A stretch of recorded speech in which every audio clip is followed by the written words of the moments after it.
Egypti mosquitoes to produce antibodies that neutralize the dengue virus. Instead of transmitting disease, these mosquitoes help eliminate the virus. Once they mate in the wild, these mosquitoes should pass resistance to dengue on to future generations. When you release the mosquitoes with a gene drive, it would naturally spread on its own, right? And so we think that would be a lot more efficient than trying to vaccinate every single person in an area.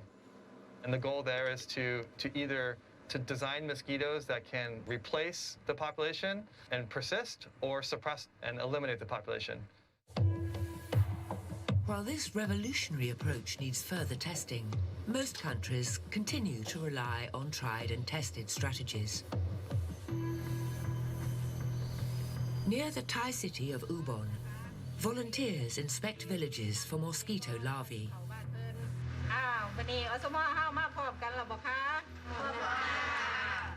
คืออสมต้องนำผลสำรวจในแต่ละสัปดาห์ไปลงในลิงก์ของอำเภออีกครั้งหนึ่งเพื่อสรุปการควบคุมโรคไข้เลือดออกประจำสัปดาห์ของแต่ละตำบลของแต่ละรพสตค่ะต้นไปเลยแล้วให้เปลี่ยนน้ำใหม่ให้และที่สำคัญเราโชคดีที่เรามีทีมงานอสม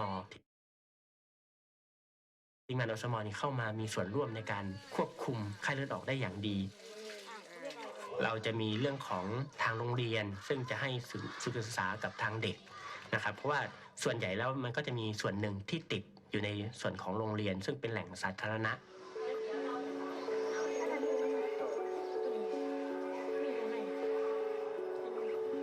While Thailand educates its population on mosquito control, Singapore's National Environment Agency seeks to empower its citizens to monitor data on where mosquitoes are breeding.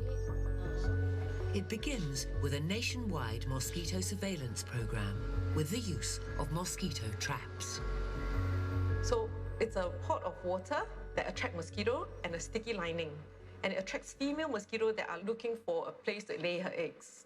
And when she comes in, she'll get trapped. And by collecting this number of mosquito, we can tell the population in the field, at least the trending, is it going up or down. And now we have more than 60,000 gravity traps all over Singapore. The agency collects data from thousands of mosquito traps and uploads the information onto a mobile app.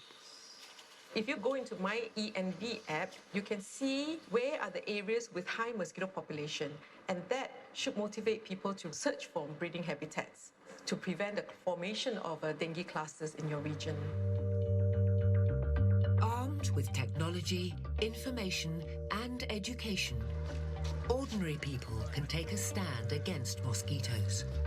Without the help of the people who live in the houses in those cities, we'll never probably be able to control the mosquito.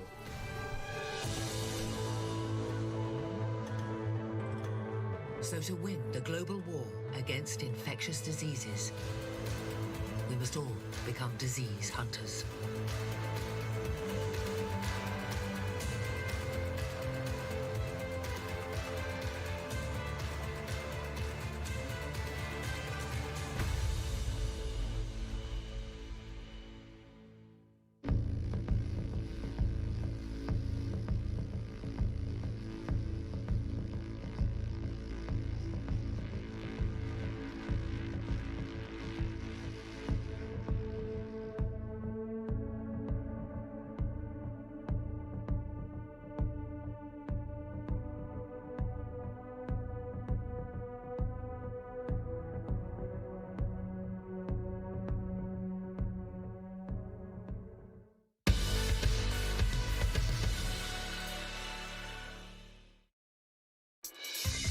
Every day, the financial world goes through dramatic rise and falls. We'll track the biggest market movers and show you where the opportunities lie. Get the experts' take on the performance of key indices. Plus all the analysis to help you understand forces driving global economies. The daily business news you need. Only on CNA. This segment is brought to you by Xeon Corporation. This rare stuffed noodles have stumped many a chef. How many people know how to make this? 20 maybe in the world? Yet Singaporean pasta maestro Lee Yam Hua has it mastered. Since it's perfect, you can't even get this in New York. Join me, Dip Ochi-san, as I dip into the world of handcrafted Italian cuisine. Look at how incredibly thin the pasta is. Handmade Tales, Sunday on CNA. We're going to be 10 billion people from the current 7 billion in just the next couple of decades. So little land with so many mouths to feed. The climate is collapsing. Every day we are facing new challenges. Asia's food security is at breaking point. We need to innovate in order to provide sufficient food for people in the world. There are great challenges in front of us, and only future will tell us how successful we are going to be. These are the people racing to feed the world. I would say 80% of them said I was crazy. Itu diwujudkan saat semester akhir kuliah. तो हमने सोचा कि ये हमारा एक technology को real time है जब मार्केट में लाने के लिए और बस वही पॉइंट था हमारे लिए. It's first catch the meat produced in China. That's magic. Do I want to come to a situation where my children are going to ask me, so you knew all of this stats, yet you haven't done anything about it? Watch Race to Feed the World on demand at cna.asia.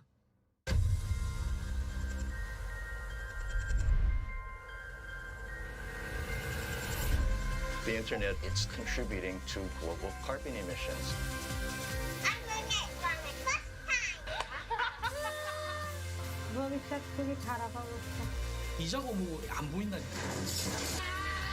This is like the iPhone of 1902. We collect information from the landscape. She's my wife, she's dying, please help. It's majestic. I finally made it to the realm of the gods.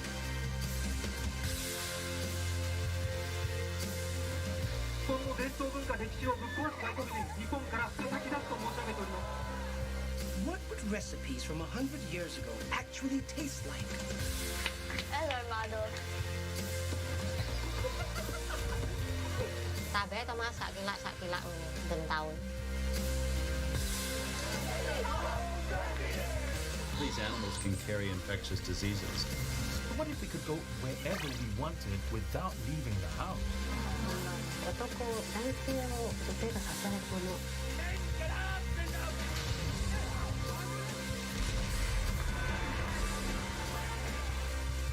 They should never have really stayed on board.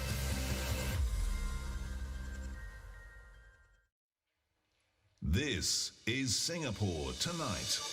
Good evening, everyone. I'm Jill Newbronner. Here are tonight's top stories. More help for stallholders here to tap online delivery platforms as part of the government's drive to get hawkers to go digital. For the first time in 3 weeks, there are no unlinked COVID-19 community cases today. An uncertain future for the Singapore Grand Prix after the night race is cancelled for a second year.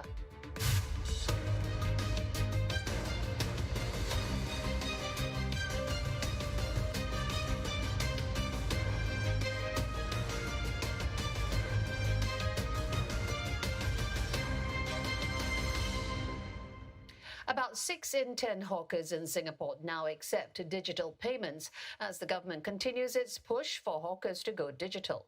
Authorities are also looking at how to help them get on board online delivery platforms. Geraldine Yap with more. These QR codes are becoming common across hawker centres and markets as Singapore forges ahead in its digitalisation journey.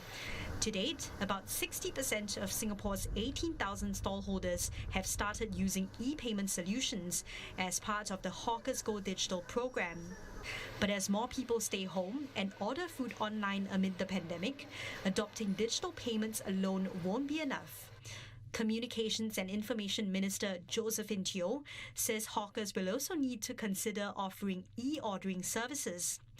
There are already 1,000 digital ambassadors on the ground to help stallholders go online. And Mrs. Teo says the government will do more to help hawkers get on board food delivery platforms. Spearheading these efforts are Minister of State for Communications and Information Tan Kiat Hao and Senior Minister of State for Sustainability and the Environment Amy Khor. They'll be working with public and private partners to explore ideas. One hawker says getting on delivery platforms will especially help those badly hit by reduced footfall due to COVID-19 restrictions. But he says some elderly hawkers still face challenges, such as the commission fee charged, user-friendliness of the apps, and a language barrier. They are actually dialect speaking. So the speed are Hokkien, Cantonese or Teochew. But then I think most of the ambassadors which they engage are mostly speaking Mandarin or English. Another thing is some hawkers, they might not know how to read also. So they actually got problem in using all these type of delivery devices. Mr. Chu says some hawkers also need help to overcome their fear of using digital tools. Singapore has reported 13 new COVID-19 infections in the community, all linked to previous cases. It's the first time there are no unlinked cases reported in over 3 weeks. There are 5 imported cases, including 3 returning Singaporeans or permanent residents. All were placed on stay-home notice or isolated upon arrival. The national tally now stands at 62,176. One person has tested positive for COVID-19 in the latest swabbing exercise held in Hougang this week. In response to media queries, the Health Ministry says close to 4,000 residents and visitors of 8 blocks in Hougang were tested as of noon. Close to 1,000 results are still pending. The ministry adds that the swabbing exercise will be extended for a day to tomorrow due to the large number of people who need to be tested. The tests will be conducted at Block 507 Hougang Avenue 8. The latest round of testing started yesterday as a COVID-19 cluster was detected in Block 506. The tests are mandatory for all residents of the block and staff of shops in neighbouring blocks. Swabs are also available until the 17th of June for visitors to Block 506, as well as residents and visitors in the neighbouring blocks. Some private healthcare providers have started applying to the Health Ministry for its stock of the Sinovac COVID-19 vaccine. This after the government said they can draw on its existing stock of 200,000 doses under the special access route. Nisha Rahim reports. Private healthcare providers have until June 11 to apply for the Sinovac COVID-19 vaccine. The Health Ministry will give it for free to 20 clinics, which can administer the vaccine safely, properly, and efficiently. One provider hopes it will be among the 20 so that it can meet the needs of those found unsuitable for the Pfizer or Moderna vaccines. But there's still some uncertainty among providers like Mount Elizabeth and Gleneagles says it will also be applying for the